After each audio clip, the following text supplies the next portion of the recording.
პირველ რიგში მარშის ზოგადად მარშების ტენდენცია ძალიან მოკლდა. მიუხედავად იმისა, რომ ამ სიტუაციით ძალიან ზარალობს ჩვენი სფერო, მომსახურების სფერო, ხო? მე არ შეხვედრი ვარ არც ერთ ჩემ კოლეგას, ვინც უკმაყოფილოა მაგით, მიუხედავად იმისა, რომ საკმაოდ დიდი ეკონომიკური ზიანი მოაქვს ამ სფეროსთვის. ყველა ხდება ერთიანად იმას, რომ ეს რაღაც აუცილებელი გადამწყვეტი პერიოდი არის და რეალურად სამმაოდ უკეთესობის უწყება ეს ყველაფერი რა. და გაფიცულები ვარ ბევრი რესტორნები ძალიან, ბევრი დაკეტილია, განახლა მუშაობს, ბევრი შემიძლია რაღაცა მაქსიმალურად ხოლმე ხელფასები გადაიხადოს და ეგრე იყოს, მაგრამ ჩვენი სფეროს პროტესტიც ბუნებრივია ის, რომ უნდა გამოჩენილიყო ეს უხვიან, იმიტომ რომ რეალურად პასიურ მდგომარეობაში სულ არ პროტესტში ისედაც რა. და ეს მარში ასეთ ახლა ჩაუყარეთ საბაბი, ეს ჩვენი სფეროს წარმომადგენლების ერთიანი იდეა იყო, მაგიტო სიმბოლური დეზერტირების ბაზიდან იწყება, რომელიც ის თქვა კულინარიული ფილტვი არის საქართველოს ესე თქვა, თბილისის ყოველ შემთხვევაში. ისედაც საინტერესო ლოკაცია სხვადასხვა საზოგადოებრივი ჯგუფის ჩართულობას უზრუნველყოფს მათ ხილვადობას მათ შორის, ხო? ამ პროტესტში ძალიან მომეწონა ეს ლოკაცია. ხო, იცით აი მაგას თითი სიმბოლური არის იქნა ერთი რომ თვითონ ეს ლოკაცია რაღაცა განიცდის რაღაც გარდაქმნას ამ პერიოდში ხა რა მანდანაც ვიცი უნდა დაანგრიონ და რაღაც სხვა აშენონ მან და უშუალოდ ეგ ძალიან ბევრს ეხება ვინც ლოკაციაზე იქნება ისედაც და მეორე მხრივ არის ის რომ ეს ის ხალხია ვისაც ერთმანეთთან კავშირი სულ გვაქვს სარესტორნო სექტორი და აგროსფეროს სექტორი ერთმანეთზე გადაჭრილი არის მუდმივად და როგორ რაღაცა ჩვენ თუ ზარალობთ ისინი ზარალობენ აბსოლუტურად და მინდა რომ რაღაცა დავანახოთ რომ ერთი ჯაჭვი ვართ ისე ყველანი და ერთმანეთისთვის მარგებლები ვართ ესე ვთქვათ რა და რეალურად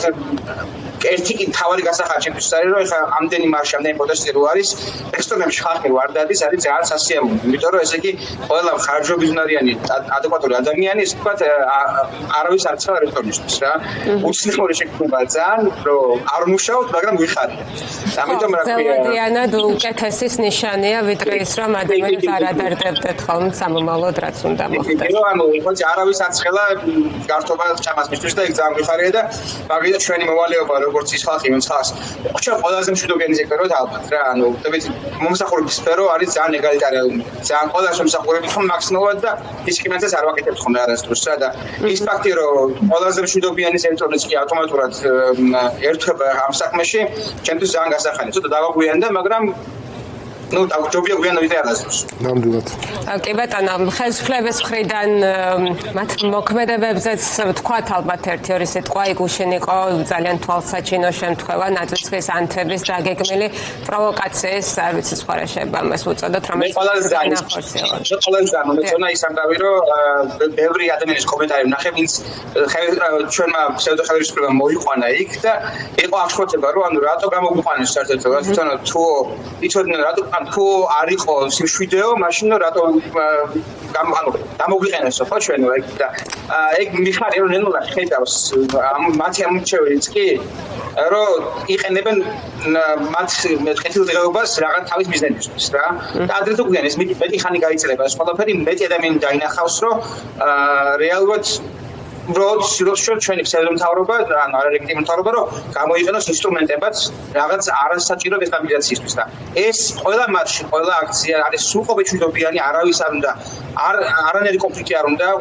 ვინმე თუ არ იყო ნაყოფი აქციაზე, გამოვიდეს ნახოს განწყობა როგორი არის, იმიტომ რომ ყოველდღე არის ძალიან ლაღი და პოზიტიური ხალხი სავსე ადგილი, რომელიც უბრალოდ არის აღშფოთებული იმით თუ რა ხდება ჩვენ ქვეყანაში და უკეთესობა უნდა ჩვენ ქვეყნისთვის. სხვა არაფერი მან დაახტება. ეს არის უბრალოდ დაიღალა ხალხი უხუშლებით და იმით რომ პოტენციალს არ ასრულებს ჩვენთვის. ძალიან დიდი მადლობა.